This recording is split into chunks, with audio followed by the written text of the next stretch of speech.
Amin writes in, says, would it now be wise to increase the number of funds in the portfolio as a measure against poor performance of a random fund, as switching now attracts tax?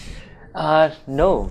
You need to be a little more careful about the fund that you invest, and be careful with the fund based on all the effort or all the assessment that you can do that this fund is likely to do well over a full market cycle.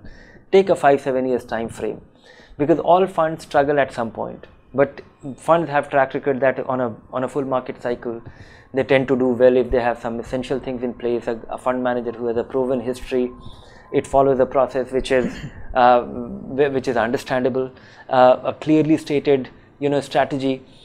So based on that, make a selection. And of course, it should have, all these things should have been demonstrated in the past. So make that selection, because it's important for you to be, because if you choose too many funds, you won't be interested in many of them. You won't have a major say.